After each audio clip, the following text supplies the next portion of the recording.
vraies voix Sud Radio, 17h-19h, Philippe David, Cécile de Ménibus. On vous souhaite la bienvenue, c'est lundi. Excusez-moi, je fais un petit peu de ménage pendant que je vous dis bonjour. Voilà, puisque bien entendu, c'est notre petit côté propreté avec Philippe David. Ça va Philippe David? Ça va très bien. Alors, il y a un chroniqueur qui a un petit peu de retard, mais c'est pas parce qu'on a fait du ménage de chroniqueur, c'est parce qu'il a un petit problème de transport. Je tenais à l'expliquer quand même. Je ne veux rien dire, mais évidemment, c'est le policier qui est en retard. Je dis ça, je dis rien. Policier en retard, dans le tiroir, moi j'ai envie de dire. Soirée au mitard. Ouais, ça démarre bien cette émission. On vous souhaite la bienvenue, en tout cas on espère que vous avez passé un très très bon week-end. 0826 300 300, Aude qui vous attend bien entendu au standard. C'est bien Aude qui est au standard, absolument. Oui, pour l'instant c'est pas elle, mais elle va arriver dans un instant. Elle est avec Jean-Christophe Couvier. Elle est avec... C'est pas vrai, il est pas encore là. Mon Dieu, en tout cas, chers amis, au sommaire de cette émission, c'est l'actu du jour. Coup de tonnerre donc à 2 ans de la présidentielle dans l'affaire des emplois fictifs des assistants eurodéputés et RN et FN aussi. Marine Le Pen va faire appel donc de sa condamnation à 5 ans d'inéligibilité et 4 ans de prison, dont 2 fermes sous bracelet électronique. Alors parlons vrai, est-ce que cette décision vous semble juste eu égard aux faits reprochés? À cette question, inéligibilité de Marine Le Pen, est-ce un jugement politique? Vous dites oui à 89%, vous voulez réagir? Aude attend vos appels au 0826 300 300. Et notre invité pour en parler, Alain Jakubowicz, qui est avocat et président d'honneur de la LICRA. Et puis le coup de projecteur des vraies voix, 18h40, face aux lourdes réquisitions de justice, Marine Le Pen pourrait être empêchée de se présenter en 2027. Jordan Bardella est-il prêt à prendre la relève? Le président du RN n'a encore que 30 ans. Alors parlons vrai, est-ce que Bardella peut remplacer Marine Le Pen en espérant gagner la présidentielle? Et à cette question, le RN a-t-il perdu toute chance pour la prochaine présidentielle? Vous dites non à 67%. Vous voulez réagir encore et toujours, le 0826 300 300. Et Luc Gras, politologue, sera avec nous pour en parler. On vous souhaite la bienvenue, les vraies voix jusqu'à 19h. Les vraies voix Sud Radio. Philippe Bilger, autour de cette table, président de l'Institut de la Parole et auteur de Me Too Much aux éditions Héliopold. Merci ma chère Cécile. Comment se porte ce livre, mon cher Philippe? Eh bien, il a l'air d'aller bien. Je ne m'en occupe pas de très près. D'accord. Mais sa petitesse, son prix très bon marché, doit faire l'essentiel de la promotion. Pas que le prix, la qualité d'écriture. Bien entendu. Je n'osais pas le dire. C'est pour ça que moi, je le dis pour vous. Parce que je l'ai lu et je l'ai dévoré. Et c'est excellent. C'est-à-dire que moi, j'adore quand Philippe Bilger parle à lui-même tout haut et qu'il fait son ping-pong mental par rapport à MeToo. Je trouve plein d'une grande sincérité. Ça m'a beaucoup touché d'avoir de la subtilité. C'est-à-dire que vous n'êtes pas a priori quelqu'un de favorable à MeToo, mais en réalité, il y a une contre-argumentation qu'il se fait à lui-même et je trouve ça remarquable. Voilà, c'est un super bouquin. Et Jean-Christophe Couvier, qui était en retard, je tiens à le dire, secrétaire national du syndicat de police Unité. Bonsoir. Bonsoir. C'est Unité et bonsoir. Unité et quoi déjà? J'avais oublié. Non, ça c'était le nouveau nom. Unité.ministère de l'Intérieur, Force ouvrière. Voilà. Ça c'est pour la Fédération des ministères de l'Intérieur. En fait, tous les syndicats qui regroupent. EMI, c'est ça. EMI, comme bien sûr, Unité, EMI. Voilà, je vais le rajouter parce qu'il ne faut pas l'oublier quand même. C'est important, il y a tellement de choses à dire. Ça vous bloque ça Non, pas du tout. C'est un peu compliqué. C'est pas du tout. Mais la vie est compliquée. Oui, on est en plein dedans. C'est ce qu'on disait la dernière émission. Le temps qu'on dise votre statut, on a passé une heure d'émission. Moi, c'est Unité, c'est voilà. Mais m'engueulez pas. Regardez avec des yeux, l'air de dire. Ah si, permettez-vous. Comme ça, il sait toujours quoi dire. C'est ça. Oui, c'est vrai. Qui nous fait sombre. C'est vrai. En attendant, direction Traite avec Pascal qui est avec nous au 0826 300 300. Bonsoir Pascal. Bonsoir Pascal. Bonsoir tout le monde. Salut. Mon cher Pascal, c'est un coup de cœur ou un coup de gueule? Un coup de gueule, ouais. Coup de gueule. Sur les députés et membres LFI. Voilà, en fait, moi je suis de gauche, je suis forcément de gauche, il n'y a pas de souci de ce côté-là. Mais en ce moment, depuis quelques années, les filles sont en train de tuer la gauche. C'est-à-dire aujourd'hui, quand on est de gauche, on est devenu extrêmement dans les extrêmes. Et ça fait que leur discours est tellement pas fiable, c'est qu'ils sont en train de tuer toute la gauche. Et ça fait, pour moi, aujourd'hui, ce qui m'énerve, c'est que ça fait le jeu du Front National et du Rassemblement National. Et c'est pour ça que Mélenchon, il se voit déjà être président en 2027. J'y crois pas. Je pense que ce sera le contraire. Mais voilà, simplement qu'à un moment donné, il faut que ça stoppe. Et puis il faut que même les partis socialistes ou même les communistes, on retrouve une vraie voix et une vraie voix envie de dire les choses et différemment et avec une vraie gauche et poser une vraie gauche. Enfin, quand on regarde le sondage d'hier pour le DIFA pour le JDD, Mélenchon est toujours premier des candidats de gauche. Non, mais c'est pas. Alors, excusez-moi, je vais répondre sur ce sondage. Attendez, les enfants. Qu'est-ce que vous n'aimez pas et les filles particulièrement? Moi, j'ai pendant les présidentielles de 2017, j'avais une de mes boxeuses qui était candidate et qui était porte-parole de Mélenchon. J'aime pas spécialement particulièrement, mais par contre tout autour de leur discours, autour de la Palestine, autour du 7 octobre, autour du 7 octobre, et tout ça, c'est insupportable. Même si évidemment, il faut combattre aussi ce qui se passe en Palestine et il faut j'ignore pas ce qui se passe aussi là-haut, mais son discours-là d'anéantir, de dire qu'il n'y a qu'une seule façon de faire, ça va à l'encontre des idées de gauche. En réalité, il se comporte. Moi, je connais très bien Jean-Luc Mélenchon depuis des années. Je pense qu'il sait déjà qu'il ne peut pas gagner par les urnes en réalité. Donc, on va assister à ce jeu de massacre permanent, surtout sur les sondeurs. Il a ciblé directement et nommément notre cher ami Frédéric Dabi sur les sondages.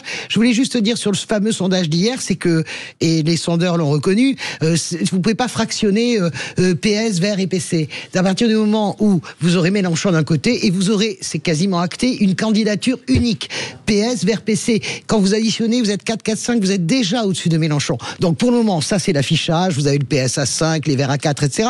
Mais la réalité, dans la réalité de la présidentielle, vous aurez un candidat unique du PS, des Verts, etc. Donc Mélenchon n'est pas si puissant que ça n'est pas vrai. Ça n'est pas vrai. Mais c'est vrai qu'il a fait beaucoup de mal, et il a raison quand même. Ah, mais il a fait un mal terrible. La France insoumise, écoutez, il suffit de les regarder, en fait, ils font leur mal tout seuls. Alors oui, ils créent autour d'eux certains fans, entre guillemets, mais qui sont vraiment, encore une fois, pas très nombreux non plus quand on regarde le nombre d'adhérents, et déjà d'adhérents et d'électeurs, ils restent cornérisés quand même. Et puis après, tous les jours, encore une fois, c'est un nouveau buzz. Je sais tout l'amour qu'ils portent aux policiers, donc on peut en revanche leur porter le même amour. Voilà. Ça. En même temps, dans le mot insoumis, on sent bien qu'on va dépasser un peu les bornes quand même.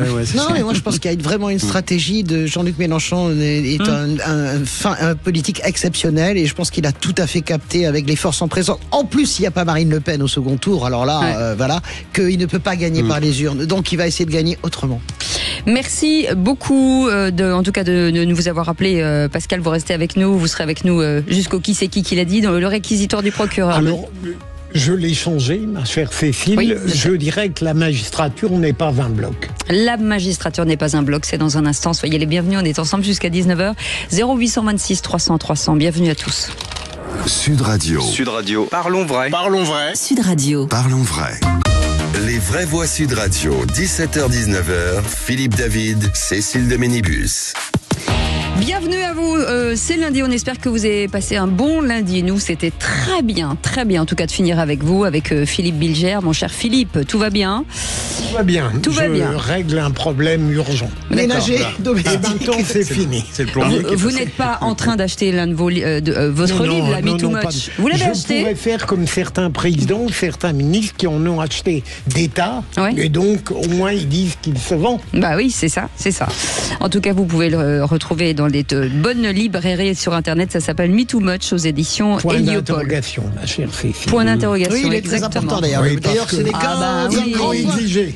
C'est un grand point d'interrogation, ce livre. Vous parlez à vous-même, en fait. Oui, mais c'est pratique pour les engueulades. Non, mais c'est très intéressant parce qu'il fait de l'échange lui-même d'arguments. Il essaie de se contredire. C'est comme on devrait faire ici, mais parfois on est troublé par des chroniqueurs. Et des chroniqueuses. C'est vrai que monomaniaque, en fait.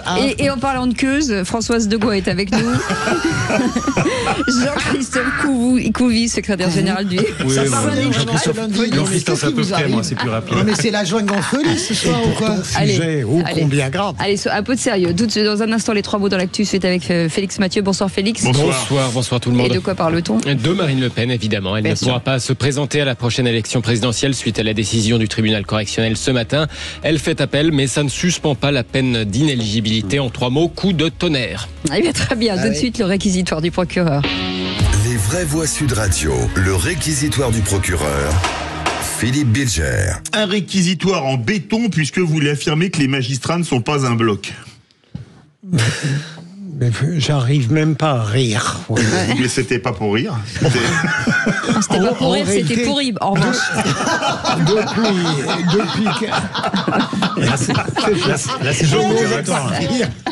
Depuis quelques jours, je suis amené à beaucoup parler de la magistrature et à la défendre parce que le consensus général est contre elle.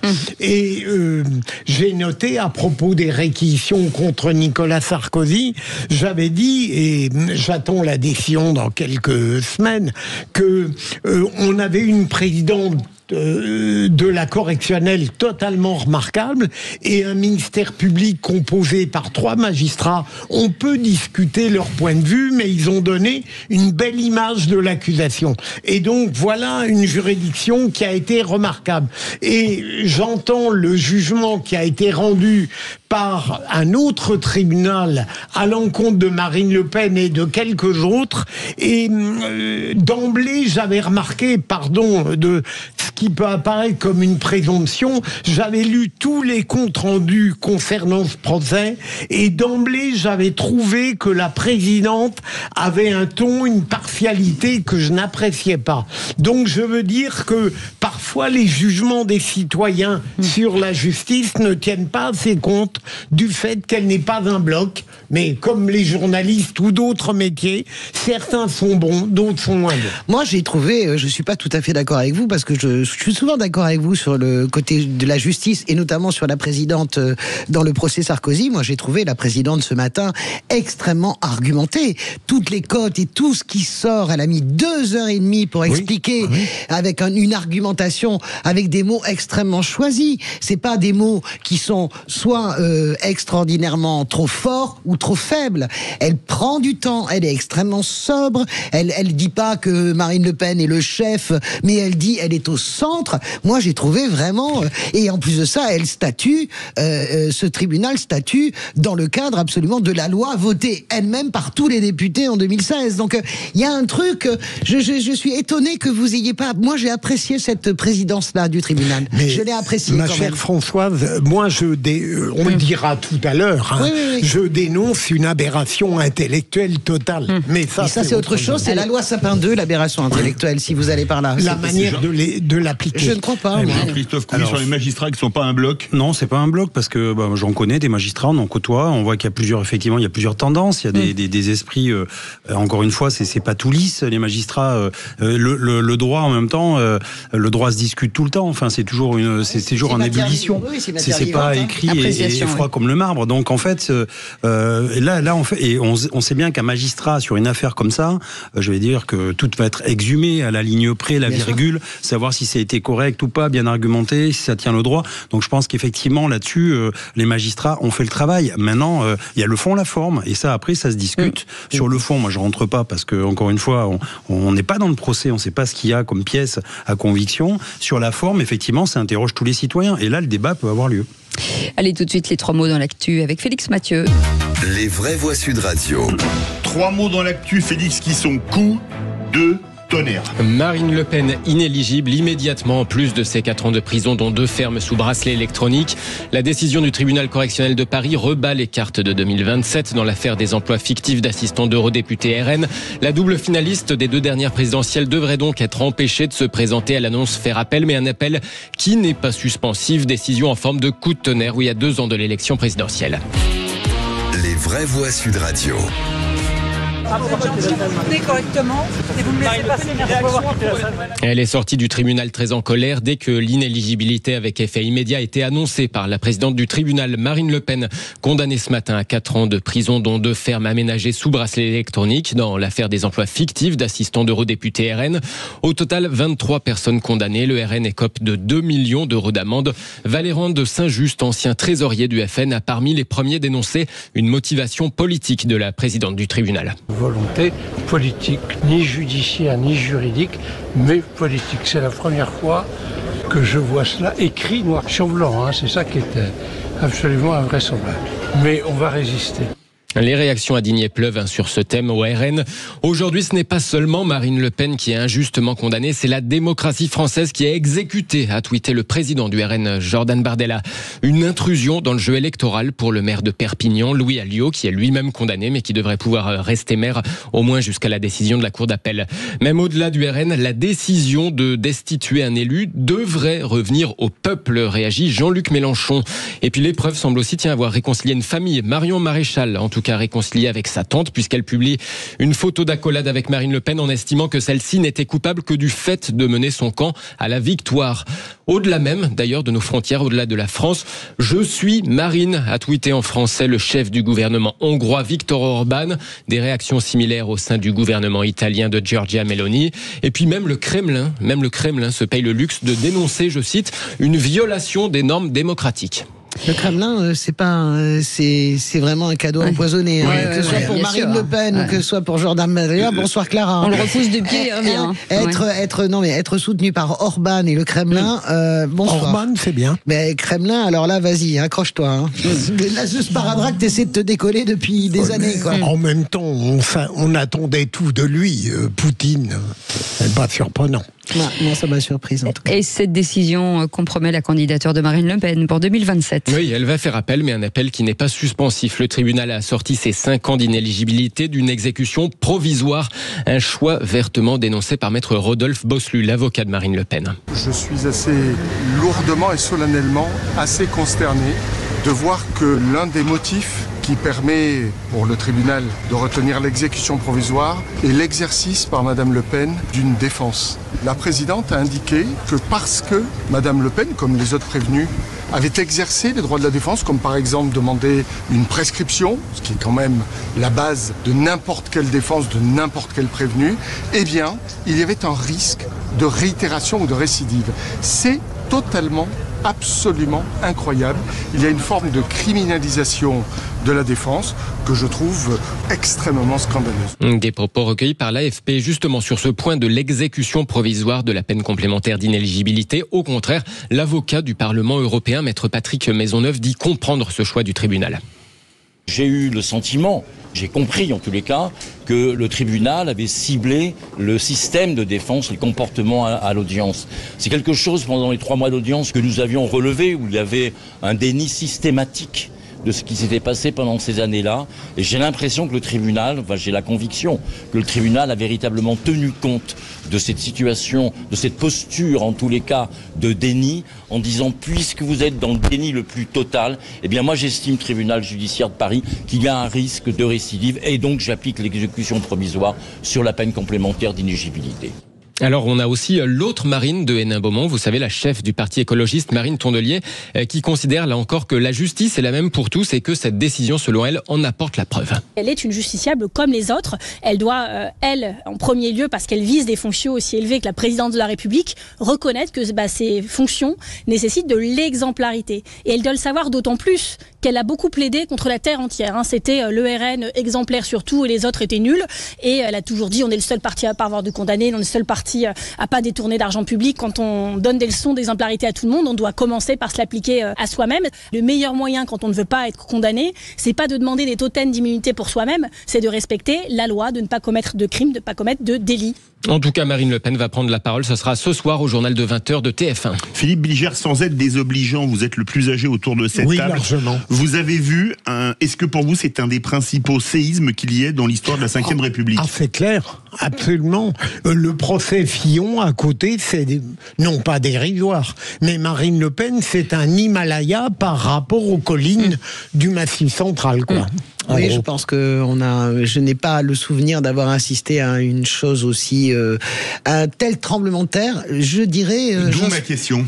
Si Jospin est éliminé du second tour de la présidentielle en 2021 et qui dans la foulée annonce. Non, en 2002. En 2002, pardon, et qui dans la foulée annonce qu'il se retire de la vie politique, il est tout à fait possible que ce soir on ait la double lame, c'est-à-dire le séisme de la condamnation, et ce soir Marine Le Pen qui dit je fais appel, mais je fais appel pour l'honneur, mais je passe le flambeau à Jordan Bardella parce que je peux pas geler une campagne présidentielle et je mets Bardella ce soir sur orbite et donc j'arrête la politique. Donc double séisme possible aujourd'hui en fait. Jean-Christophe Couvi, vous qui êtes le plus jeune. Ouais. Non mais oui, bien sûr que c'est une déflagration. Après encore une fois, quand on écoute les partis, c'est intéressant d'ailleurs de savoir que quand vous avez un avocat de la défense qui prend une stratégie, vous tenez à cette stratégie. Et du coup, à la fin, cette stratégie peut se retourner aussi contre vous. Et donc, maintenant, il va falloir débriefer, savoir si la défense a pris la bonne stratégie ou pas. Bon, après oui, comme je disais tout à l'heure, maintenant, ça fait parler. Et puis, effectivement, il y a la double lame. Il y a encore un petit miracle, peut-être, pour elle, parce que si elle fait appel, ce n'est pas suspensif. Mais si l'appel est, par exemple, en 2026, et qu'à l'issue de l'appel, effectivement, ça peut être ça un peut se an jouer, et voilà. 3 mois de... Et donc, du coup, ça peut se jouer. Après, vous avez le parquet qui refait appel de la décision d'appel. Donc, c'est maintenant, c'est entre guillemets marqué au fer rouge politiquement. Dans l'hémicycle, même, je pense, ça va être quand même assez dur d'aller siéger. Et il y a peut-être une petite voie de passage. On sait jamais. Voilà. Puis, ma foi, je pense qu'un appareil, quand même, devait se préparer. Donc, je pense qu'ils sont préparés à ça. Moi, je crois qu'ils ne seront pas préparés. En fait, c'est ça le problème. Allez, les amis, on va revenir sur cette information dans un instant. Marine Le Pen, donc déclarée inéligible pendant 5 ans avec une exécution provisoire et 2 ans de prison ferme sous bracelet. Alors parlons vrai, est-ce que cette décision vous semble juste eu égard aux faits reprochés? Et à cette question, inéligibilité de Marine Le Pen, est-ce un jugement politique? Vous dites oui à 89%, vous voulez réagir, au délai vraie voix, attendre vos appels au 0826 300 300. Alain Jakubowicz est avec nous, avocat et président d'honneur de la LICRA. Merci d'avoir accepté notre invitation. Petite question très courte, maître, est-ce que l'idéologie a pris le pas sur la justice? Je comprends que la question puisse être posée. J'espère que non, mais enfin, je pense que nous allons en parler dans quelques minutes. Mais je comprends que la question soit posée, notamment pour les sympathisants et les adhérents du Rassemblement national. On en parle dans un instant, soyez les bienvenus. 0826 300 300, on est ensemble jusqu'à 19h. Sud Radio. Sud Radio, parlons vrai. Parlons vrai. Sud Radio. Parlons les vraies voix Sud Radio. 17h-19h, Philippe David, Cécile de Ménibus. Avec nous, l'auteur Philippe Bilger. Merci. Sans H. Je comprends même pas qu'il ait jamais eu un prix Nobel de littérature. Non, mais c'est trop peu. Non, mais je vous en prie, moi je l'ai lu au moins. Contrairement à vous. Mais on l'a tous lu. Mais on a tous lu Philippe Bilger, et puis on a tous lu autre chose que Spirou, si vous voulez, et Pif Gadget comme vous. Enfin, des fois, dans Pif Gadget, il y a un téléphone qui parle. Oui. Ouais, dans Pif Gadget, il faut comprendre les choses. Excusez-moi, il faut lire Pif Gadget, mais il faut le comprendre surtout, c'est ça qui n'est pas facile. Ah non, Philippe Bilger. Philippe David, pardon. Allez, moi, j'ai du mal à comprendre Pif Gadget. Ah ouais, c'est faux. On vous expliquera. Françoise Debois est avec nous. Jean-Christophe Couvi, secrétaire national du syndicat de police Unité MI.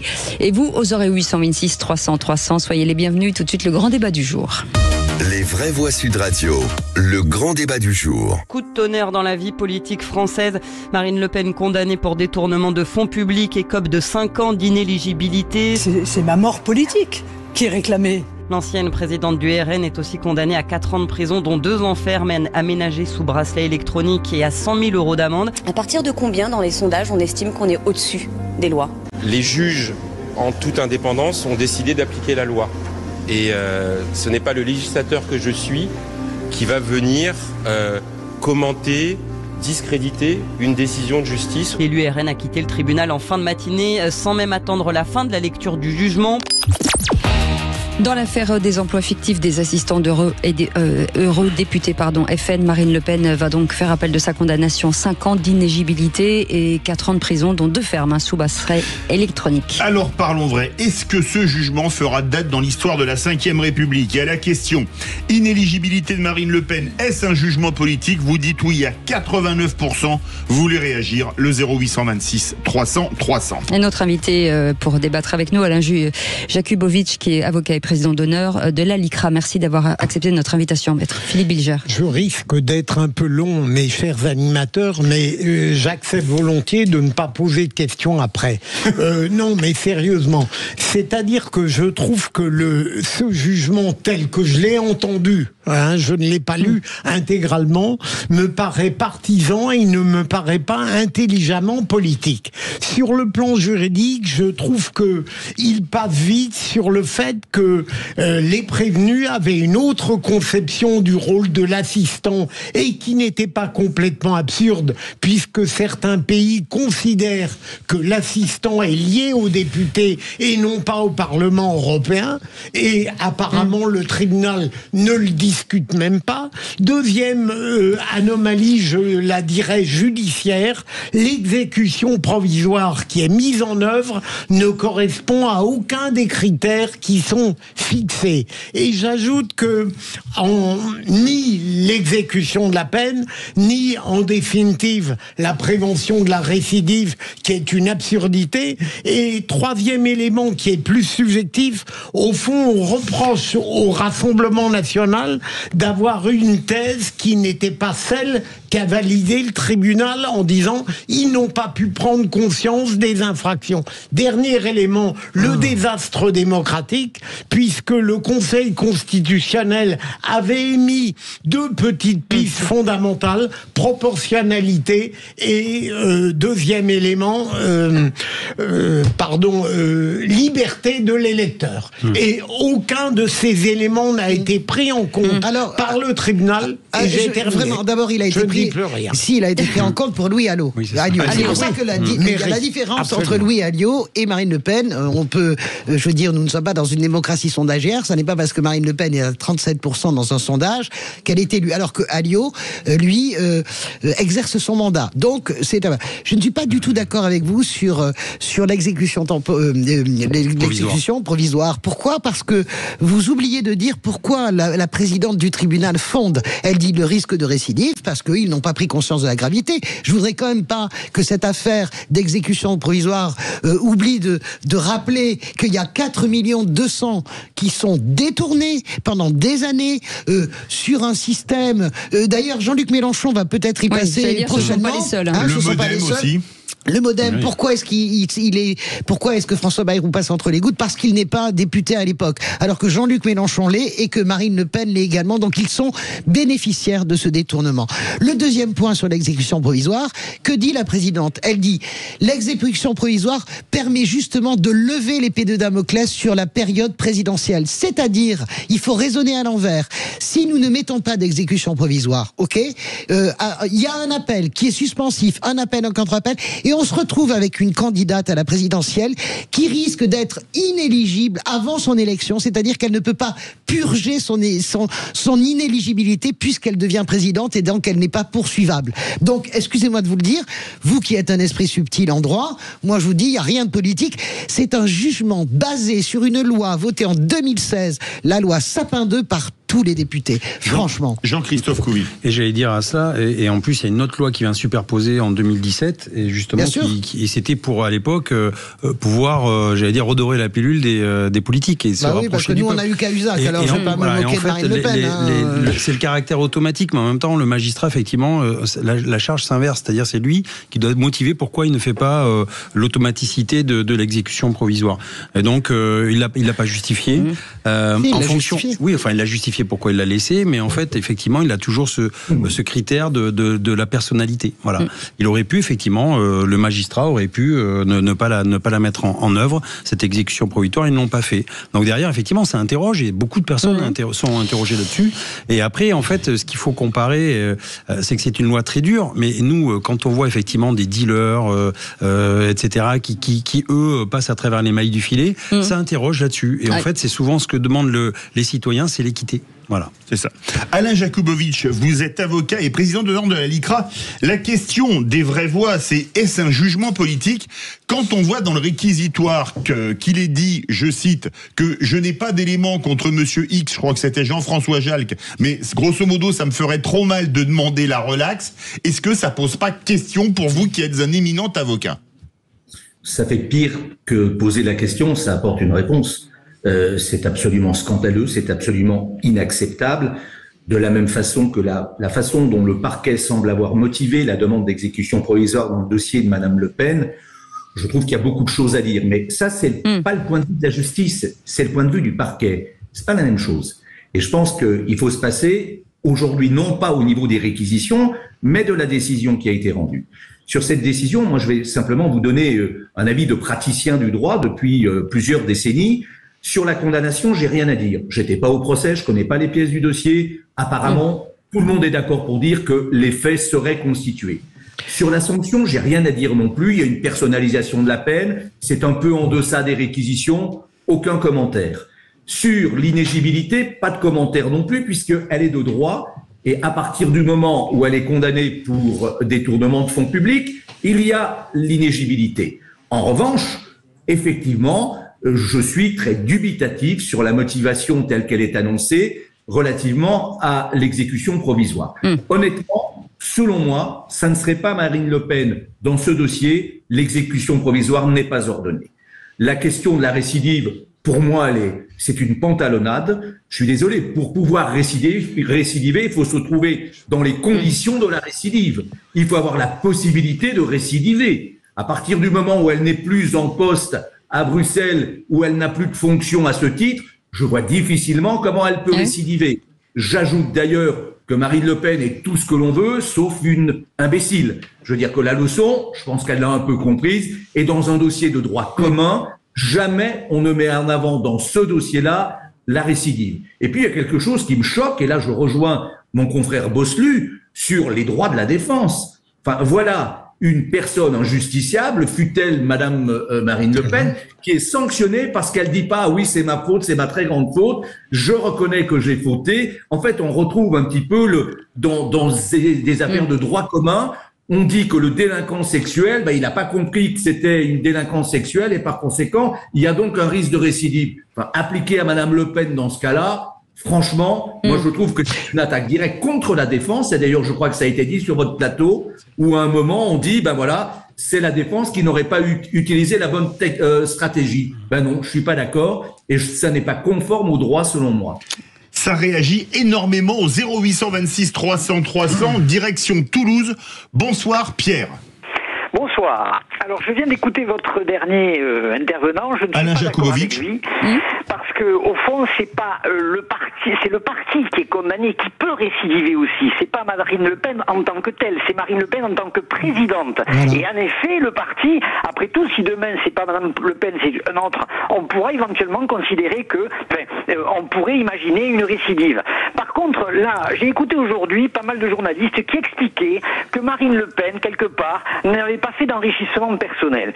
Et je ne suis pas de cet avis, sachant que lorsque justement vous détournez des fonds à des fins pour un parti politique, vous retrouvez avec de l'argent supplémentaire qui vous permet de prendre des jets privés, qui vous permet d'avoir une garde rapprochée, des restaurants à tire-larigot, enfin on va dire, des secrétaires privés. Bref, résultat, vous avez des avantages qui ne sont pas donnés aux autres partis parce que justement vous avez détourné des fonds qui auraient dû normalement permettre pour d'autres partis politiques éventuellement au sein de l'Assemblée européenne. Eh bien, la présidente du tribunal, c'est pour ça que je suis étonné que Maître Jakubovic n'entende pas ça. La présidente du tribunal également le dit ça. Elle dit pas d'enrichissement personnel, mais le confort supplémentaire des dirigeants. Ce sont les mots, le confort supplémentaire. Quant à la récidive, moi je veux bien qu'on dise que ça peut jamais arriver. Le RN est encore un parti qui siège très largement et très puissamment à l'Europe. Alors, je comprends pas du tout ces arguments. En fait. Alain Jakubovic, je voulais répondre. Pour répondre à Pierre de Toulouse, parce qu'après on va prendre Pierre de Paris. La question de l'enrichissement personnel est exclusive de l'exécution provisoire. Ça n'a rien à voir. Ça rentre. Non, on répondait sur les deux. On répondait sur les deux, maître. On répondait sur les deux. Donc, répondez sur la récidive, sur l'exécution provisoire. Moi, je maintiens ce que j'ai dit tout à l'heure. Très bien. Allez, Pierre de Paris. Bonsoir, Pierre. Bonsoir, Pierre. Bonsoir. Voilà, j'ai deux questions faites. Vous m'entendez normalement? Oui, on vous entend très bien, fort et clair. J'ai deux questions pour les magistrats et avocats. Est-ce que Marine Le Pen pourrait se ressaisir le Conseil constitutionnel? Parce qu'après tout, certes, il y a eu la décision de vendredi par rapport au député, l'élu local mahorais, mais là, comme c'est un mandat national, est-ce que Marine Le Pen pourrait saisir le Conseil constitutionnel, bien sûr, en disant, là, manifestement, c'est disproportionné. Ça, c'est la première question. Attendez, on va faire répondre. Et après, il y a la deuxième. Alain Jakubovic. Et qui vous fait une consultation gratuite. Pour un avocat, c'est quand même sympa. Alain Jakubovic. Ah non, mais selon moi, il y a déjà eu une QPC sur la question. Le Conseil constitutionnel a répondu. Voilà, alors que ça ne s'applique pas stricto sensu. Mais moi, je considère que là, la voie de la QPC n'est plus ouverte. Ouais. Deuxième question, Pierre de Paris. La deuxième question qui est assez connexe. Le Conseil constitutionnel est de plein droit juge de l'élection présidentielle. À partir du moment où on dit, peu importe la raison, que la personne est empêchée de se présenter, ça peut quand même poser question par rapport, je dirais, à la sincérité de l'élection, à la tenue du scrutin. Qu'est-ce qu'on peut en penser ? Maître Jakubowicz. Ou autour de cette table. Comment ? Ça ne relève pas du tout de la compétence du Conseil constitutionnel. Non, et encore moins du tribunal. Il n'a pas compétence dans ce domaine. Elle aura un remplaçant. Philippe Bilger voulait dire un mot. Non, j'aurais voulu demander à Maître Jakubowicz. Et vous aviez promis de plus reparler pourtant. Oui, mais je viole cette promesse. Pourtant, je ne suis pas un politique. Mais Maître, qu'est-ce que vous pensez du problème général de la justice et du peuple, de l'élection ? On entend beaucoup dire que la justice n'a pas à se mêler de ce qui relève du suffrage. Mais c'est vrai, il faut à la fois... Moi, ce qui me chagrine dans cette décision, c'est qu'elle conduit effectivement un très grand nombre de nos concitoyens à se poser la question sur le caractère politique de cette décision. Et ça me chagrine, parce que pour moi, c'est un coup de canif et même un coup de couteau à l'état de droit. Et ça me chagrine énormément, parce que ça fait le lit, en fait, des extrémismes et des extrémistes. Et ça, je pense que rien que pour cela, le tribunal n'aurait pas dû ordonner l'exécution provisoire. Pour ne pas semer ce doute et ce trouble dans l'esprit de nos concitoyens sur l'impartialité de la justice. Eh bien, moi, je crois que, Maître, pardon, j'aime beaucoup habituellement ce que vous dites, mais je crois que vous vous trompez. Et je pense que si le tribunal... Je pense que vous vous trompez complètement d'abord sur la perception de l'opinion. Vous allez être très étonné par les sondages qui vont arriver, parce que l'opinion, elle a déjà fait la substitution, en réalité.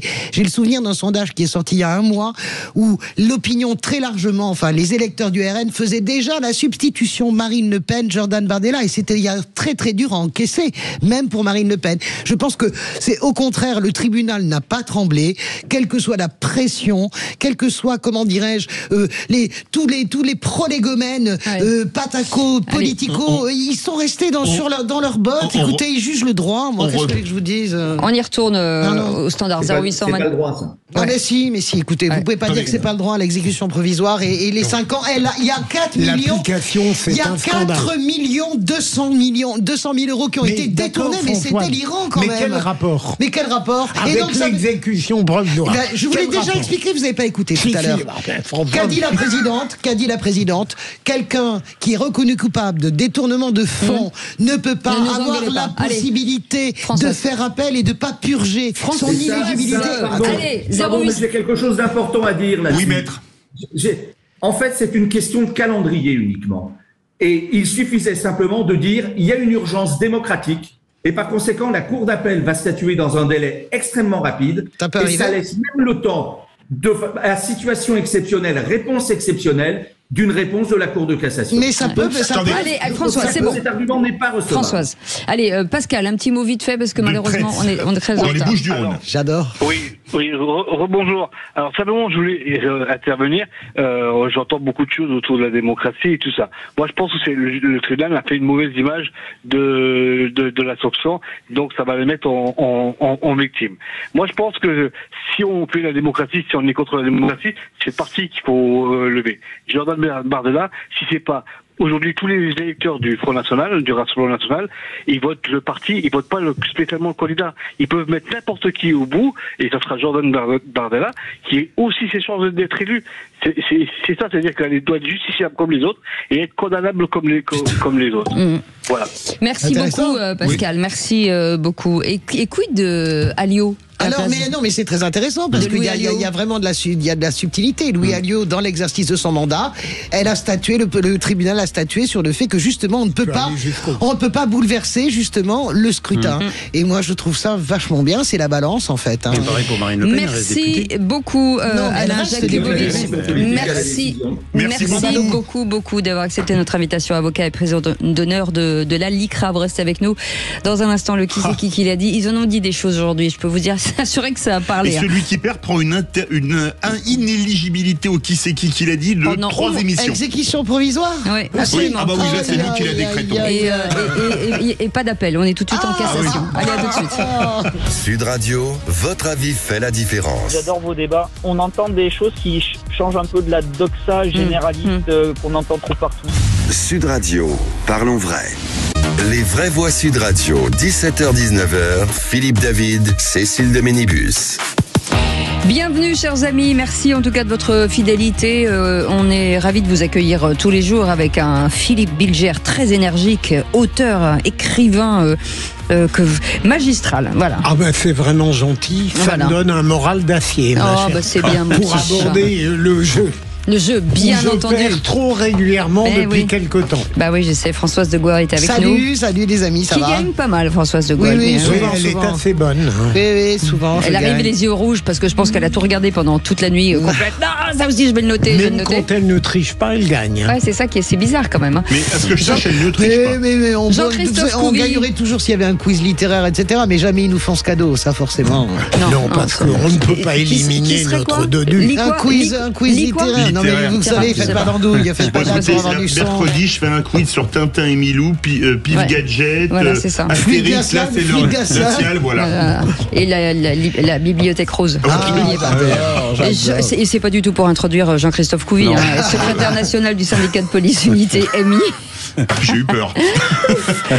Allez, Pascal, vous êtes avec nous? Oui, je suis toujours là. Et c'est à vous de lancer le jingle. Alors, le qui gagne du quoi avec le légendaire mauvaise foi Philippe de Bilger. Sud Radio, le quiz de l'actu. Mais c'est dingue, c'est dingue. Je n'écoute que légendaire. Ça se ressent tant que ça. C'est fou. Question. Ils savent les choses. Ouais, je suis sûr. T'as vu le titre qu'il a donné? C'est qu'est-ce qui a dit quoi? Qui est-ce qui a dit quoi? On n'arrivera jamais à déposer ce titre, je vous le dis tout de suite. Question, qui c'est qui l'a dit? À Paris, il n'y aura aucun accord avec LFI au niveau national. Le contexte est différent. Pascal. Emmanuel Grégoire. Ce matin sur Sud Radio. Emmanuel Grégoire ce matin sur Sud Radio. Qui c'est qui l'a dit, Pascal, sur le procès de Marine Le Pen? Je ne suis pas d'accord pour qu'on tranche par la justice des choses qui doivent être tranchées par les urnes. Mélenchon. Non. Bompard. Non, pas mal. Mathilde Panot. Clémence Guettet. Non. Coquerel, bonne bien sûr. Réponse de Françoise de Goua, qui a égrené tout le bureau politique. Non, parce que je me suis souvenu qu'il en parlait tout à l'heure. Il manquait de logu, mais bon, il sait pas lire. Et Madame Sourdé, non, Qui c'est qui l'a dit sur le procès de Marine Le Pen? Cette date restera un jour très sombre pour la démocratie française. Alors là. Ça pourrait être Ciotti, non? Non, c'est un eurodéputé. Je vous aide. C'est Nicolas B? Non. Bellamy. Bellamy, bonne réponse. C'est vrai. Philippe Bilger était un peu plus rapide là. Ah ouais, c'est les noms. Vous voyez que je suis honnête, moi, Philippe Bilger. Miraculeux. Vous essayez de vous racheter, c'est tout. Qui c'est qui l'a dit, Pascal, sur la guerre commerciale avec les USA? C'est le début d'une marche vers l'indépendance de l'Europe. Alors, c'est une femme mondialement connue qui a eu de grands rôles politiques en France. Oui, bien sûr, je sais ce qui c'est. Comment ça s'appelle? Lagarde. C'est là, non. Attendez, il parlait, mais j'ai pas entendu que tout le monde a... Non, Christine Lagarde. Bonne réponse, Christine Lagarde. Non, mais on l'a dit, il l'a dit avant. Mais on l'a dit en même temps, alors que l'autre. Non, mais vous plaisantez, vous. Non. Alors là, Maxime. Mais c'est pas vrai, on attendait. Qui a dit le premier Lagarde? On demande la VAR. Alors, j'étais concentré sur ce que disait l'auditeur. Je pense que c'est Philippe. Mais c'est parce que j'attendais qu'il parle. Je crois que c'est Philippe. Pour une fois, vous avez perdu. C'est lamentable. Pascal. C'est indiscutable. Vous devriez faire un ralenti exprès, une VAR. Il y a une VAR, il y en a une VAR, mais ça nous dit. Allez. Qui c'est qui l'a dit? La gauche est prête à se rassembler. Le temps est venu de produire une candidature commune. Pascal. Alors là, je sais pas qui est une connerie, mais... Tondelier, non? Olivier Faure. Bonne réponse de Françoise de Goua. Olivier Faure.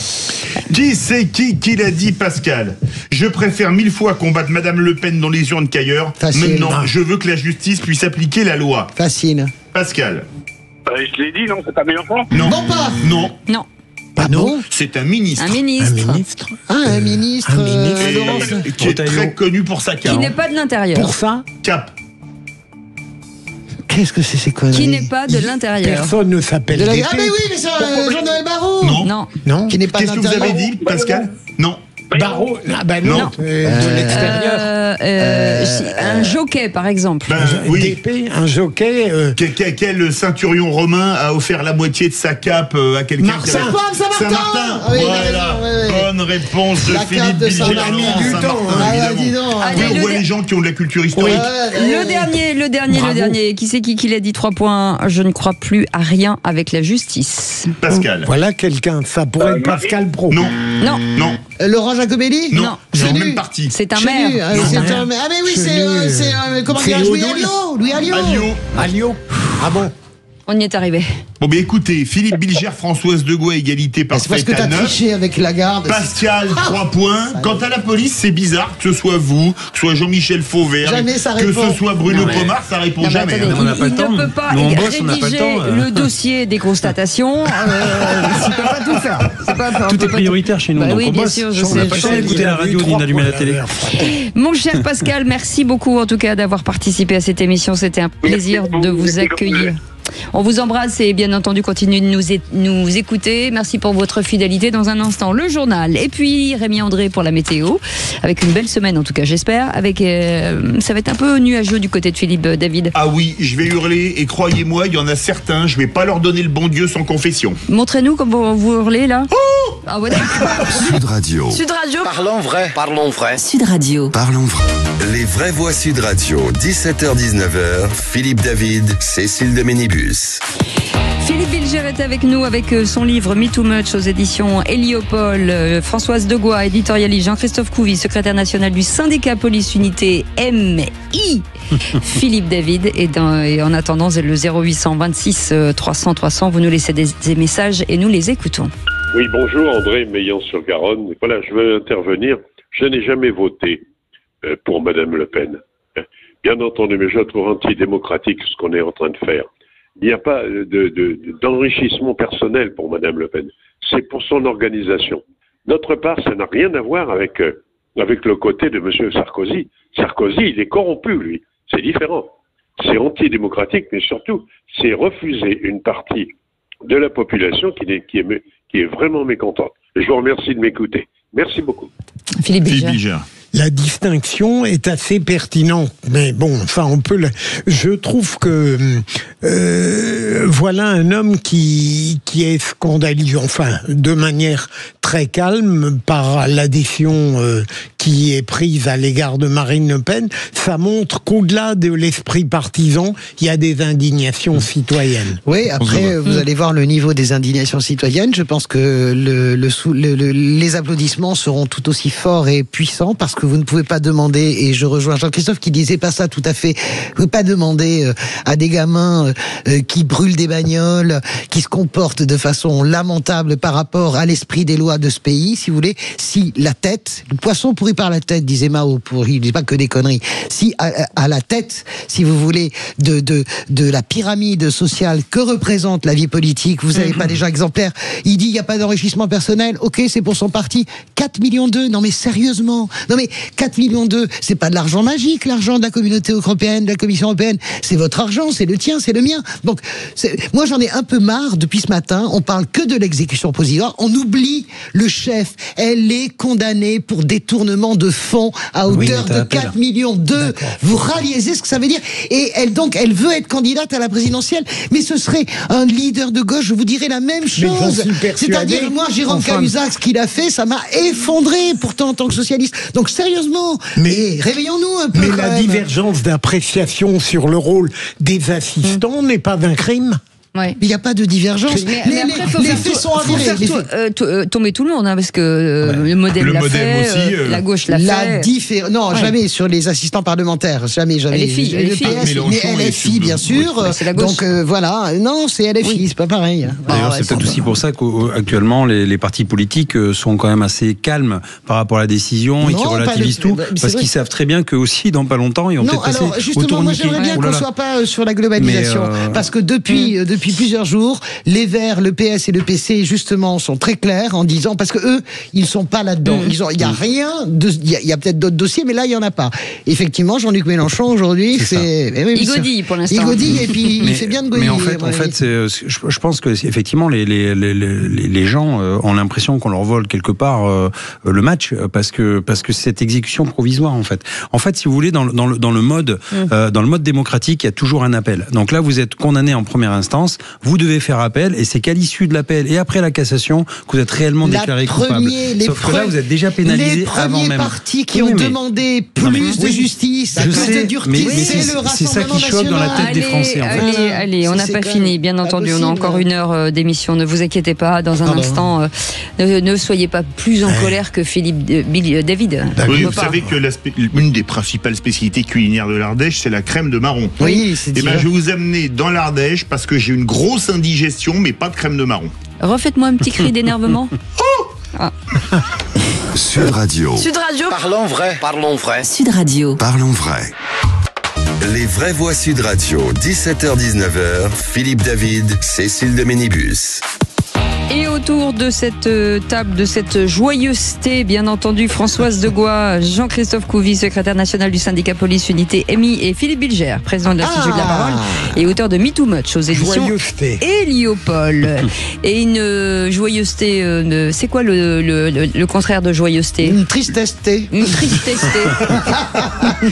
La tristitude, ça y est. Ségolène Royal sort de ce corps. Écoutez, j'adore les J'adore cette chanson. Allez, tout de suite, la tristitude de Philippe David. Les vraies voix Sud Radio. Et ça va vous faire plaisir, ça parle gendarmerie. Comme d'habitude, je vais remettre le clocher au milieu du village. Un village qui s'appelle Privas, préfecture du département de l'Ardèche. Le képi au milieu du village. Exactement. Ou la gendarmerie au milieu du village. Pourquoi Privas? Parce qu'un jugement du tribunal administratif de Lyon, rendu il y a quelques jours, est passé inaperçu pour un événement qui a eu lieu à Privas en 2022. On a pris son temps, 3 ans, m'a mis hors de moi. En effet, en 2022, la gendarmerie de l'Ardèche avait organisé une célébration de la Sainte Geneviève, patronne des gendarmes. Une célébration qui a posé problème à l'association La Libre Pensée, connue pour les nombreux procès qu'elle a déjà fait, notamment contre des statues représentant des personnages de la religion catholique, et qui a donc fait un recours devant le tribunal administratif. La décision a été rendue a posteriori la semaine dernière, et la Sainte Geneviève 2022 de la gendarmerie de l'Ardèche a été annulée, comme si on pouvait annuler un événement qui a déjà eu lieu. Au nom du principe de laïcité, un jugement motivé parce qu'il y a eu un office religieux dans une église et que cela, je cite, a exprimé la reconnaissance d'un culte et une préférence religieuse. Et je n'en peux plus de ces associations qui font la chasse à nos traditions et qui ont oublié que des siècles d'histoire imbibée de christianisme ont laissé des traces en France. Je me souviens, lors de mon service militaire, que nous partions en permission de mon régiment d'instruction en criant « Et par Saint-Michel, vive les paras !» avant de le remplacer dans mon régiment d'affectation par « Et par Saint-Christophe, vive le train !» Tant les pompiers que les soldats du génie, faites la Sainte Barbe. Va-t-on leur interdire de la fêter au nom de la laïcité? Va-t-on débaptiser Saint-Étienne ou Lucin-Sauveur? Clin d'œil à la Vallée-Toye, au nom de la laïcité. Va-t-on rebaptiser les fromages de Saint-Marcelin, les 25% sur Sioule, et pourquoi pas les coquilles Saint-Jacques, au nom de la laïcité? Alors, aux gens de la libre pensée, il y a des attaques contre la laïcité, à mon avis, beaucoup plus agressives que les gendarmes qui fêtent la Sainte Geneviève ou une statue sur la place d'un village, mais c'est vrai, à chacun ses priorités. Vous avez raison, il y en a marre de la laïcité qu'on met à toutes les sauces. Je déteste les intégristes, les laïcards, ces gens qui empêchent les gens de vivre, de fêter, de célébrer les racines chrétiennes de la France. J'allais dire une grossièreté. On va les Privas de crème de marron. Ah ben non, mais je suis d'accord avec vous. Après, les attaques sur la laïcité, elles sont très nombreuses dans tous les sens d'ailleurs, mais je suis absolument d'accord avec vous. C'est complètement débile. Mais on va pas dire ça. C'est plus la Sainte Geneviève aux gendarmes. Mais la Sainte Barbe. Alors imagine la Sainte Barbe le 13 juillet, je crois que c'est ça. Le 13 juillet, le bal du 14 juillet, les pompiers fêtent la Sainte Barbe, il n'y a plus. Non, mais donc, des tribunaux pour ça. Non, au tribunal pour ça. Bien sûr, donc la libre pensée, on vous aime bien, mais mettez votre énergie ailleurs. Non, la libre pensée, on les aime pas.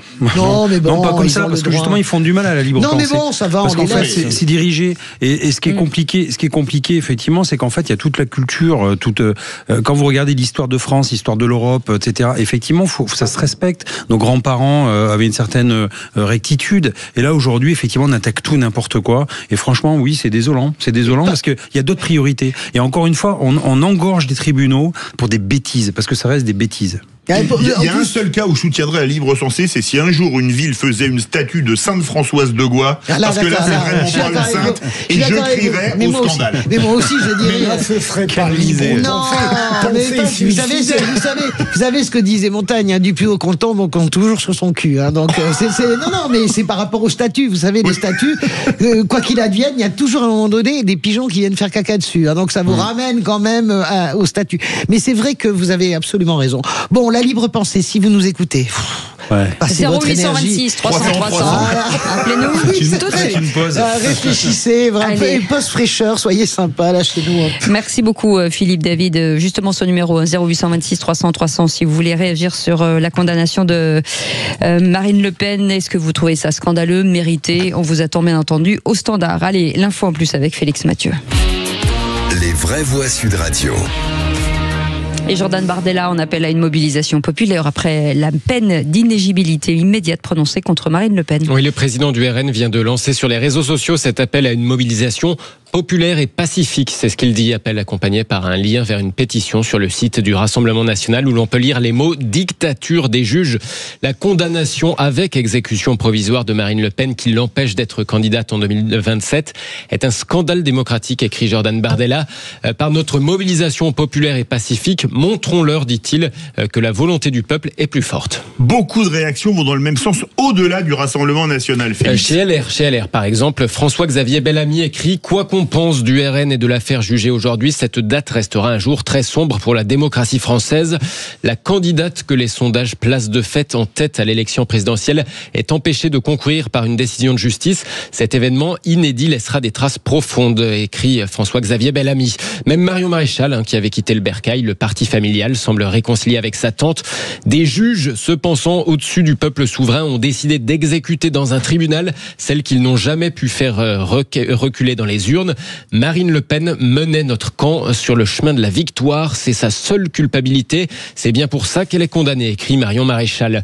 Ce n'est pas au juge de décider pour qui doit voter le peuple, lui fait écho Éric Zemmour. Quels que soient nos désaccords, Marine Le Pen est légitime pour se présenter devant le suffrage, écrit le fondateur de Reconquête. Le chef de file des députés LR, Laurent Wauquiez, regrette lui une décision très lourde et exceptionnelle. Et puis, même à gauche, on trouve quelques réactions qui vont dans ce sens. La décision de destituer un élu devrait revenir au peuple, écrit Jean-Luc Mélenchon. D'ailleurs, Éric Coquerel de la France Insoumise, président de la commission des finances de l'Assemblée, LFI, ne disait pas autre chose ce matin sur LCI, juste avant la décision du tribunal. Je ne suis pas d'accord pour qu'on tranche par la justice des choses qui doivent être tranchées par les urnes. Et Marine Le Pen, vous le savez, le Rassemblement national, c'est notre principal adversaire. Nous voulons nous battre dans les urnes. De manière générale, moi, je ne suis pas pour le fait que les gens ne puissent pas faire des recours. Ça victimiserait le Rassemblement national. Ils ont 8 millions d'électeurs aux dernières élections. Vous voyez bien ce qui serait considéré par ces électeurs. Je ne suis pas par principe pour des mesures exécutoires de ce type. Donc je pense qu'on a le droit au recours jusqu'à ce que ceux-ci soient... Quand ceux-là sont épuisés, la peine doit s'appliquer. Éric Coquerel de la France Insoumise. Alors bon, beaucoup à gauche vont quand même dans le sens inverse, à l'image de l'ancien insoumis François Ruffin, selon qui, je le cite, Marine Le Pen et ses 20 complices ne sont pas victimes, ils sont coupables.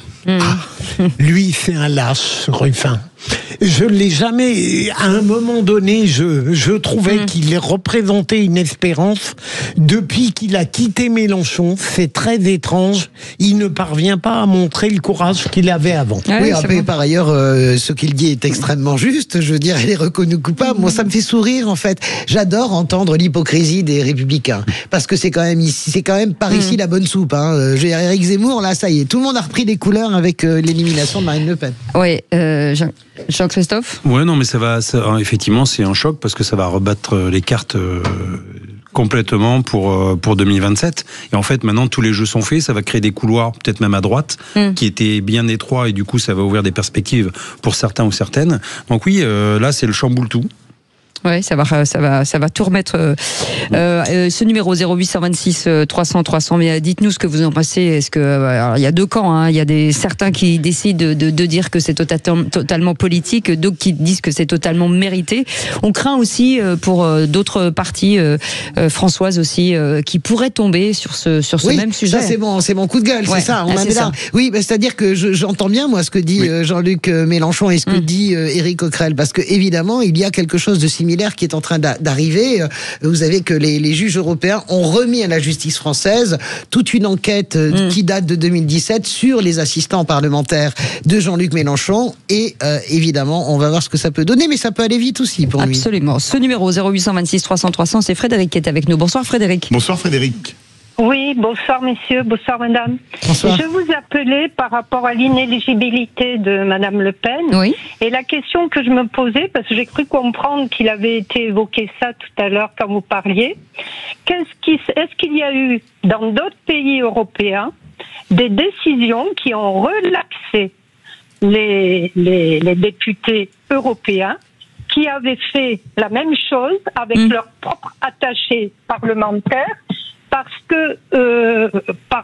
qui avait été relaxé parce qu'effectivement, il reconnaissait que l'attaché parlementaire était attaché aux députés européens, qui pouvaient soit l'utiliser dans le cadre du Parlement, soit en tant que député local. Parce qu'à ce moment-là, on pourrait légitimement se poser la question de savoir comment se fait-il que l'Europe elle-même ne prévoit pas des dispositions harmonisées entre les pays sur un point aussi important.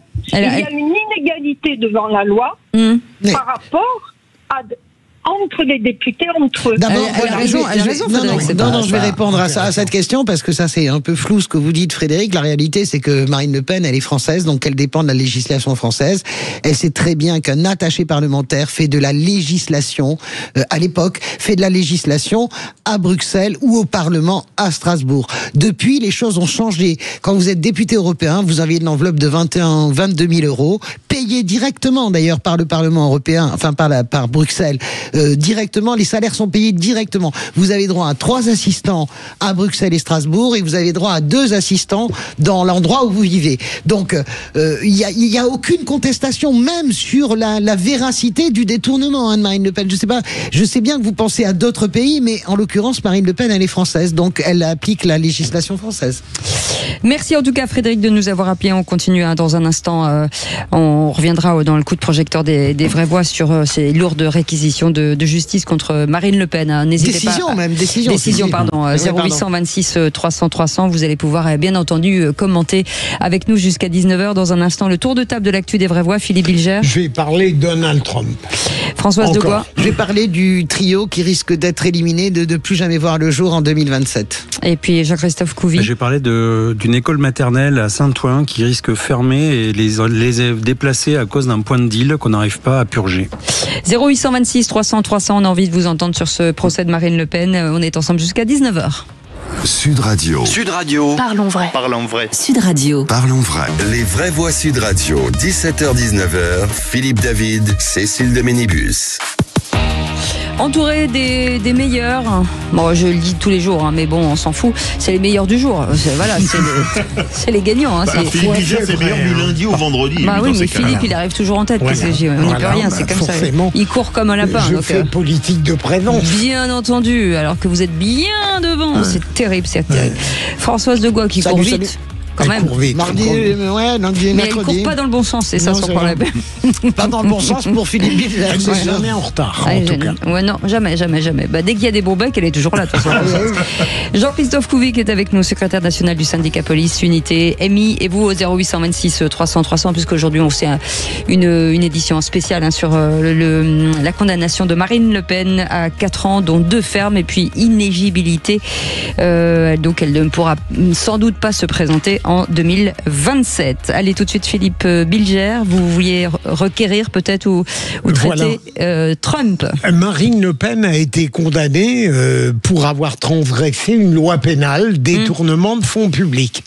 J'ai été intéressé par Donald Trump qui est sur beaucoup de plans, beaucoup plus déséquilibré que je ne le pensais à l'origine, puisqu'il s'est vanté en blaguant d'être capable de faire un 3e mandat alors que la Constitution américaine l'interdit et qu'il dit qu'il pourra tout à fait contourner la démocratie. Tout de même, il y a quelque chose de singulier, pour ne pas dire de pathologique, dans un tel tempérament qui non seulement, comme beaucoup de politiques parfois, enfreint la loi, mais qui s'en vante par avance, qui, au fond, c'est comme si c'était un jeu. Un jeu de pourfendre, de détruire, de battre en brèche, de transgresser les règles de son propre pays. Je me demande si véritablement il n'y a pas parfois un problème mental chez lui. Françoise Degois. Oui, d'ailleurs, il a été incapable de reconnaître la victoire de Joe Biden pendant 4 ans. Et puis le putsch, on y est quasiment au putsch à Washington. Après... il peut dire que c'est folklorique, sauf qu'à l'époque, si le vice-président le suit dans ce délire, ça peut très mal se terminer la démocratie américaine. Oui, je suis d'accord.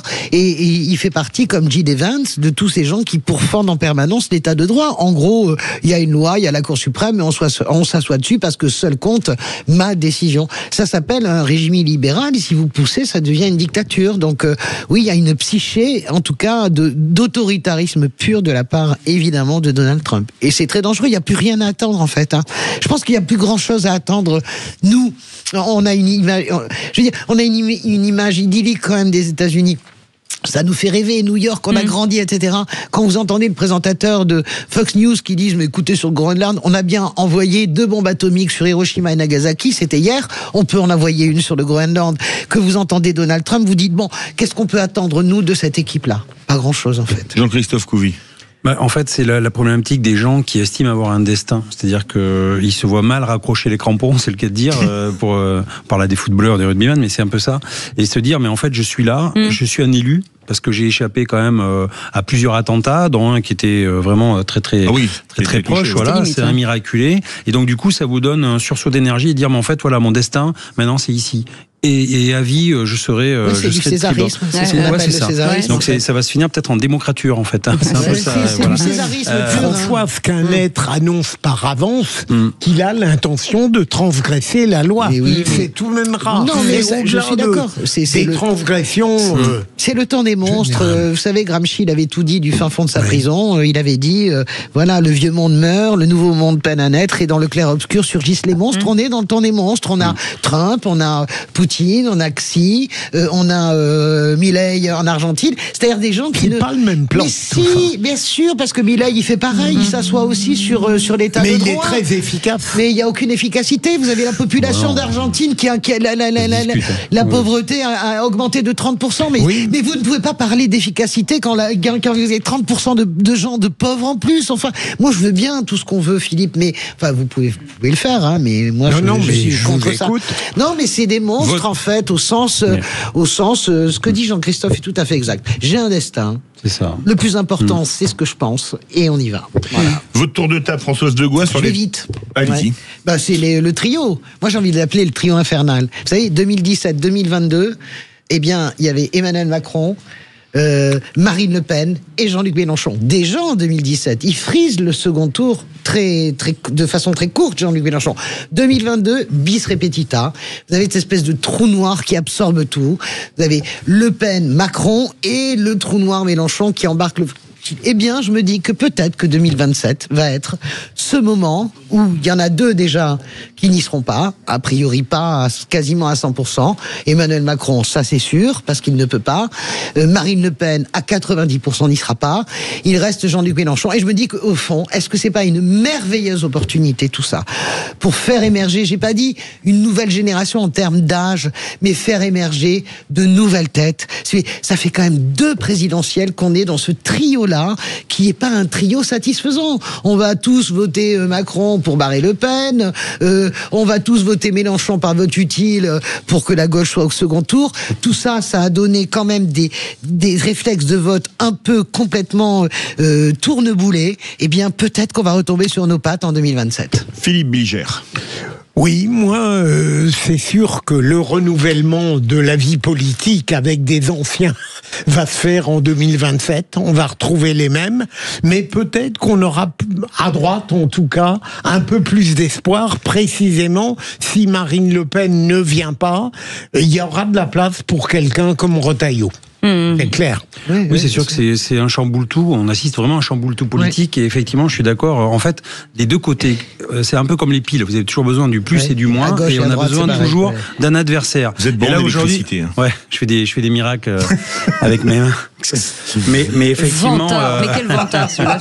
Mais effectivement, si vous supprimez Marine Le Pen de l'équation, il faut un adversaire à Jean-Luc Mélenchon. Donc il l'aura pas. Il l'aura plus. Donc il faut qu'il y ait quelqu'un qui émerge. Alors là, on voit bien que ça va sur Retailleau en ce moment. Mais Retailleau, pour l'instant, il n'a pas non plus le blanc-seing de son parti. Donc là, c'est un peu, j'allais dire, passionnant parce que voilà, c'est le vrai chamboule-tout politique. Et à gauche, il y a tout un espace qui va être pris, qui va du côté très édulcoré de Mélenchon jusqu'au centre-gauche.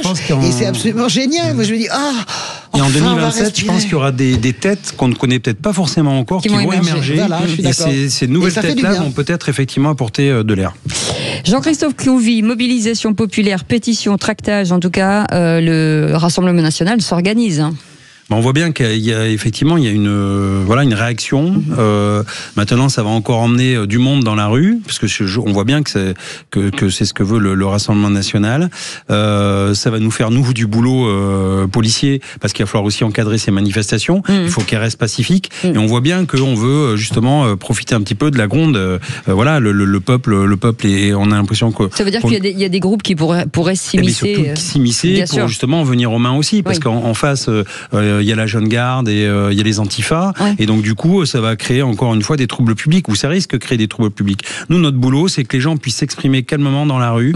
Et je pense que Jordan Bardella l'a dit, ils veulent vraiment monter, faire des manifestations, mais pacifiques. Donc, c'est ce côté, pacifique et qu'il faut garder en état. Maintenant, notre rôle, ce sera aussi de protéger, parce que en face, il va y avoir effectivement des groupuscules qui risquent de se former pour aller à l'affrontement. Ce qui est fou, c'est que on a l'impression de tomber tous de notre chaise là, parce que quand on regarde le Rassemblement national, ils n'avaient pas vraiment prévu cette hypothèse. C'est ça qui est dingue. Françoise a dit qu'elle l'avait prévu, je l'ai pas entendu. J'ai gagné mon pari moi ce matin avec mes copains. J'ai dit ça finira très dur. Oui, bien sûr, mais j'ai gagné. Je suis ravi parce que j'ai gagné du champagne. Sinon, beaucoup de gens, on n'imaginait pas un tel extrémisme judiciaire. Et donc, évidemment, Marine Le Pen elle-même, puisqu'encore dans son dernier entretien, elle disait, je ne crois pas qu'ils iront. Et hier, Marine Le Pen, moi je n'ai pas de contact direct avec Marine Le Pen, mais j'ai beaucoup d'amis, de journalistes qui ont vraiment échangé avec elle, et elle était en toute sincérité absolument persuadée que ça n'irait jamais aussi loin. Et c'est aussi pour ça, moi je regardais en direct, regardez la façon dont elle prend ses affaires et sort de la salle d'audience, parce qu'elle comprend par rapport à l'explicitation, et pas que l'explication, de la présidente du tribunal, qu'elle va avoir droit à l'inéligibilité et à l'exécution provisoire. Et là, il y a quelque chose aussi de presque, j'ai envie de dire, d'amateur. Comprenez ce que je veux dire. Et je ne lui en veux pas à elle, parce que je pense que n'importe quel parti, il y a quelque chose d'amateur. Quand vous avez cette possibilité-là, il fallait la prévoir. Rien n'est prévu en réalité pour cette possibilité-là. Et elle se retrouve au pied du mur, en fait. Allez, vous restez avec nous, 0826 300 300, puisqu'on va continuer de traiter ce sujet. Jordan Bardella, successeur naturel de Marine Le Pen. Il était pressenti pour Matignon, souvenez-vous, mais peut-il viser l'Élysée à moins de 30 ans? Alors parlons vrai. Est-ce que Bardella peut remplacer Marine Le Pen en espérant gagner la présidentielle? Et à cette question, le RN a-t-il perdu toute chance pour la prochaine présidentielle? Vous dites non à 67%. Ça vote énormément sur Twitter. Vous voulez réagir? Les Vraies Voix et Aude attendent vos appels au 0826 300 300. Luc Gras, politologue, est avec nous. Bonsoir, merci d'avoir accepté notre invitation. Est-ce que c'est la fin d'un cycle politique pour le RN? Oui, c'est la fin d'un cycle politique marqué d'une part par la présidence du père Le Pen et puis de sa fille. C'est effectivement la fin d'un cycle. De toute manière, demain sera différent avec ou sans Marine Le Pen. Le Front National devenu Rassemblement National ne sera plus le même. On en parle dans un instant, soyez les bienvenus, 0826 300 300, beaucoup d'appels au standard. Aude vous attend pour les suivants, à tout de suite. Sud Radio, votre attention est notre plus belle récompense. C'est un grand plaisir que maintenant qu'on a la Sud Radio sur Lyon et la famille grandit, c'est une super nouvelle. Sud Radio, parlons vrai. Les vraies voix Sud Radio, 17h-19h, Philippe David, Cécile de Ménibus. Retour des vraies voix avec bien évidemment Cécile de Ménibus, Philippe Bilger, Françoise de Groix et Jean-Christophe Couvi. Et c'est l'heure du coup de projecteur des vraies voix. Les vraies voix Sud Radio, le coup de projecteur des vraies voix. 2027, ce sera Bardella Attal ? Oula, mais cher monsieur, ce sera Marine Le Pen. Je pense qu'elle a ses chances pour la J'allais vous demander, est-ce que c'est possible désormais ? Oui, je pense que c'est possible. Après 7 ans de pouvoir d'Emmanuel Macron, je ne crois pas que vous puissiez modifier ce qui apparaît être une marque de fabrique du macronisme. Bien évidemment que si elle soit par exemple un candidat d'extrême gauche, je voterai sans aucun problème Marine Le Pen. C'est évidemment le Rassemblement National qui a le programme le plus adéquat. C'est sûrement la raison pour laquelle nous sommes quand même plébiscités évidemment dans les sondages. Et face aux lourdes réquisitions et condamnations de justice, Marine Le Pen pourrait être empêchée de se présenter en 2027. Jordan Bardella est-il prêt à prendre la relève ? Le président du RN n'a pas encore 30 ans. Alors parlons vrai, pensez-vous que Bardella est le candidat naturel du RN pour la prochaine présidentielle ? Et à cette question, le RN a-t-il perdu toute chance pour la prochaine présidentielle ? Vous dites non à 67%. Vous voulez réagir ? Les vraies voix et Aude attendent vos appels au 0826 300 300. Luc Gras, politologue, est avec nous. Bonsoir Luc, merci d'avoir accepté cette invitation. Philippe Bilger. Si Marine Le Pen, ce soir ou dans les jours suivants, considère qu'elle n'a aucune chance compte tenu des délais pour l'appel, de pouvoir se présenter de manière opératoire en 2027, il est évident que, me semble-t-il, Jordan Bardella sera son successeur naturel. Mais je ne crois pas une seconde que lui puisse gagner la présidentielle.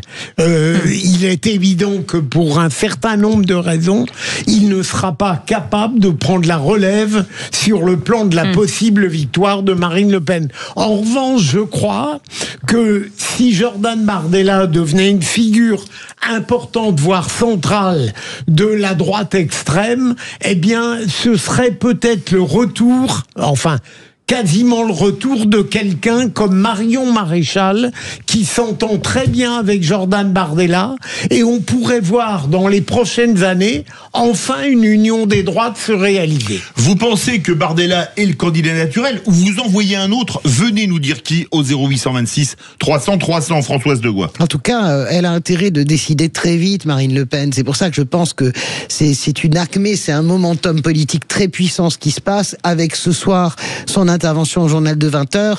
Marine Le Pen, elle doit absolument oindre, donner son onction à Jordan Bardella, parce que vous pouvez pas imaginer, bien sûr, il y a tout ce qui va se réveiller à droite et à la droite extrême et à l'extrême droite, parce que vous avez également Éric Zemmour, vous avez également Sarah Knafo, qui est la nouvelle égérie de toute façon de l'extrême droite. Donc la réalité, si vous voulez, c'est que elle doit aller très vite, Marine Le Pen. C'est-à-dire, ce soir, peut-être dire, je fais appel pour laver l'honneur, mais lever l'épée de Damoclès et dire, je jette l'éponge pour la présidentielle et voici mon dauphin. Il faut qu'elle le désigne.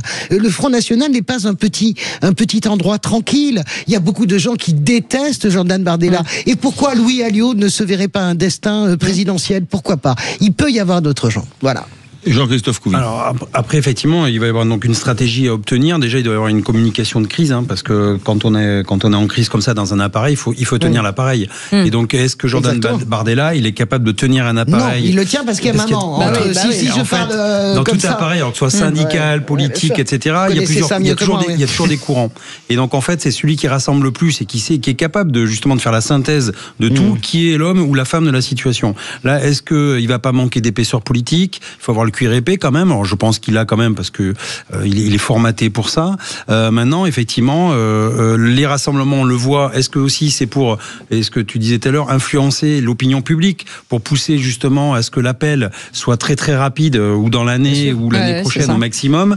Donc voilà, maintenant il va falloir une stratégie et des coups de tactique et voir maintenant si l'appareil va pas exploser. Et puis il faut. L'appareil peut aussi exploser. Je veux pas embêter Lugrin, mais il faut aussi que Marine Le Pen décide dans les jours qui viennent. Donc ce soir, est-ce qu'elle y va ou pas à la présidentielle, et de créer une crise qui la protège. Ça va être intéressant. C'est la censure. On vous attend au standard, bien sûr, 0826 300 300, ça n'arrête pas de sonner. En attendant, Luc Gras est avec nous. Luc, sur cette question, est-ce que le Rassemblement national a perdu toute chance pour la prochaine présidentielle ? Non, pas du tout. Simplement, j'observe que sur les sondages, 76% là, de vos auditeurs pensent que c'est pas perdu. 67.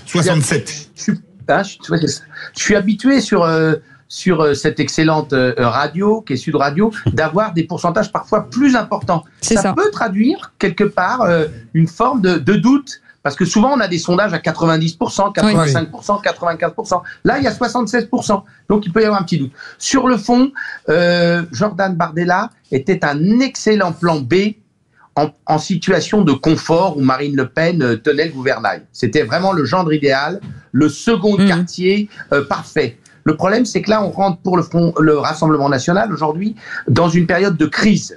Et c'est vrai que chacun l'a souligné. Et Françoise, tout à l'heure, a parlé d'amateurs. On voit quand même un certain amateurisme au Rassemblement national. Ça a été vrai au moment du deuxième tour des législatives. Ça a été vrai dans l'exercice du pouvoir législatif avec une censure qui n'était pas très bien expliquée. Bref, à chaque fois qu'ils sont dans les situations de crise, il y a quand même un manque d'expérience. Alors, c'est vrai que ça ouvre la porte dans une période de crise, à une forte personnalité. Pour finir, il y a quelques temps, j'étais dans un aéropage de personnes influentes, et là, on me sort en pleine discussion Sarah Knafo, par exemple. Et vous voyez, c'est une personnalité qui, elle est à 0% ou 3% dans les intentions de vote. Il n'empêche que quand elle rencontre des décideurs, elle marque des points. Donc c'est la même chose pour Marion Maréchal. C'est aussi la même chose pour Bruno Retailleau. C'est des gens qui savent aller chercher les voix. Alors, dans cette situation-là, il faudra que M. Bardella se révèle également un conquistador, ou bien il sera vite rattrapé par les autres concurrents. Allez, Maria, au 0826 300 300. Bienvenue, Maria, bonsoir. De Villeurbanne. Bonsoir, Maria. Bonsoir. Alors moi, je vais d'abord vous parler d'une petite chose importante. Oui. Quand j'écoute tous les commentaires, je ris. Je n'oublierai jamais qu'on a tout fait pour que Madame Le Pen ne se présente pas aux 2 dernières élections, et notamment, elle a dû aller en Russie chercher de l'argent, banque russe. Donc déjà, je voudrais vous dire autre chose. J'ai jamais pensé que Marine Le Pen visait la présidence. Quand j'ai vu ça en 2017, où je l'ai vu boycotter le débat avec Monsieur Macron, je me suis dit, pour moi, elle était là pour tenir la petite entreprise, et pour moi, depuis le début, je pense que c'est Marion Maréchal qui est prévue sur la route. Monsieur Bardella, et c'est vrai, est jeune. Pour moi, il est jeune. Il n'est pas prêt. Et cette histoire d'inéligibilité me fait penser à la dissolution. Ça a obligé les partis à se dire, nous étions tous en rythme de croisière jusqu'en 2027, et maintenant ils sont obligés de tous travailler. Monsieur Bardella va peut-être faire un effort supplémentaire, mais au bout du compte, c'est la réunion des droites qui sera l'avenir, et c'est surtout Marion Maréchal qui était prévue pour moi dans la tête même de la tente. C'est intéressant ce qu'a dit Maria. Mais ils ont 6 ans d'écart seulement, Marion Maréchal et Bardella, parce que Bardella est de 95 et Marion Maréchal de 89. Je voudrais dire quelque chose. Je trouve que dans tout ce qui est dit, l'analyse de Maria est intéressante. Maria, c'est très bien quand vous dites ça va les obliger. Et moi, je trouve ça génial parce qu'en 2027, vous avez là ce soir, vous avez un champ politique qui ne ressemble plus à rien. C'est ça. Vous aviez Mélenchon qui avait programmé son face à face avec Le Pen. Il ne pourra pas, donc il peut pas. Hollande, etc. Retailleau, etc. Donc, ça les oblige à être intelligents. Il n'y a plus Marine Le Pen comme grand diable de la République à défaire. Allez, on retourne au standard au 0826 300 300. C'est Mickaël qui est avec nous. Bonsoir Mickaël. Bonsoir à tous. Alors, est-ce que c'est la fin, selon vous ? Alors moi, je pense pas que ce soit la fin, puisque c'est trop tôt avant les présidentielles, et j'ai l'impression qu'en France, on oublie beaucoup les actions de nos chers amis les politiques. Et ce qui me choque d'autant plus, moi, c'est qu'on est plus choqué par la condamnation que par le fait réel qu'elle ait détourné des fonds, puisqu'aujourd'hui en France, ça ne nous choque même plus que les politiques détournent des fonds. C'est terrible ce que vous dites. C'est vrai, personne ne parle de ça, mais... Certains ont pu s'amnistier il y a plus de 30 ans en plus. Si, moi j'en ai parlé. Attendez, laissez-le finir. Pardon, Mickaël. Mais voilà, je pense que non, ils auront le temps de se refaire une image. Et puis en plus, avec TikTok, tout ça, Jordan Bardella est en train de redorer l'image du RN. Donc je pense que non, ça se passera bien pour eux, même en 2027. C'est vrai qu'il y a deux types de personnalités. Il y a ceux qui sont choqués effectivement par le détournement d'argent, et il y a une jeunesse qui pense pas du tout à ça et qui s'est fait embarquer par Jordan Bardella. Et on donnera la parole à Luc Gras. Mais parce que je ne parle même pas de l'absence d'enrichissement personnel, même si le tribunal tente d'indiquer que ça a profité au parti, mais ça n'est pas la même chose d'accomplir des détournements avec des finalités politiques et des détournements de pur lucre de délinquance. Et donc, je comprends l'attitude des Français. Luc Gras. Oui, sur la décision, il a raison, l'auditeur, de revenir dessus. C'est une décision, franchement, qui est dure, mais qui n'est pas illogique. Il y a 4,7 millions qui ont été détournés, certes sans enrichissement personnel. Mais là où il y a débat, c'est qu'on peut considérer que la décision de sanction immédiate d'inéligibilité, là, elle est sujette à discussion par rapport à 2 points. L'idée de la récidive. Madame Le Pen n'est plus députée européenne, on ne l'imagine pas remettre en place un système, d'ailleurs on n'a pas besoin parce que les caisses du parti sont aujourd'hui bien remplies par le seul fait qu'ils ont eu beaucoup d'élus aux dernières élections. Donc l'argument de la récidive est difficile à tenir. Et le deuxième point qui avait été soulevé par la décision juste précédente, c'est la question par le Conseil constitutionnel, la proportionnalité. La proportionnalité, elle paraît effectivement importante. Alors, il y a un point qui est quand même essentiel. Quand on est démocrate, on doit défendre d'abord la démocratie, et la démocratie, c'est l'état de droit. Or, l'état de droit, qu'est-ce que c'est d'autre qu'une succession d'appels à la votation des citoyens qui élisent des députés et qui donc font l'état de droit. Et donc, vous avez d'un côté l'état de droit qui remonte à des générations de gens qui ont voté et qui font la France, et de l'autre côté, une élection qui va venir devant nous. Oui, c'est vrai que c'est la démocratie qui s'exprime à travers ces élections, mais on ne doit pas jeter le bébé avec l'eau du bain. L'état de droit est garante de la démocratie. Et on fait rentrer Baptiste dans le cercle de confiance au 0826 300 300. Bonsoir Baptiste. Bonsoir Cécile, bonsoir à tous. Salut. Quel est votre avis? Vous êtes très tranché d'un côté ou l'autre, ou c'est quoi votre... je vais me réfugier derrière 2 citations. L'une de quelqu'un qui disait les gens qui sont les élus qui sont pris la main dans le sac sur des détournements de fonds publics doivent être condamnés.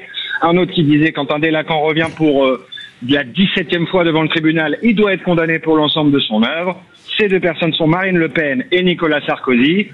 C'est quand même magnifique, Cécile, de voir que les tenants de l'ordre, de la justice, de la sévérité chialent quand ils sont condamnés. Ben oui, bien sûr. Il a raison. Hein, c'est le boomerang.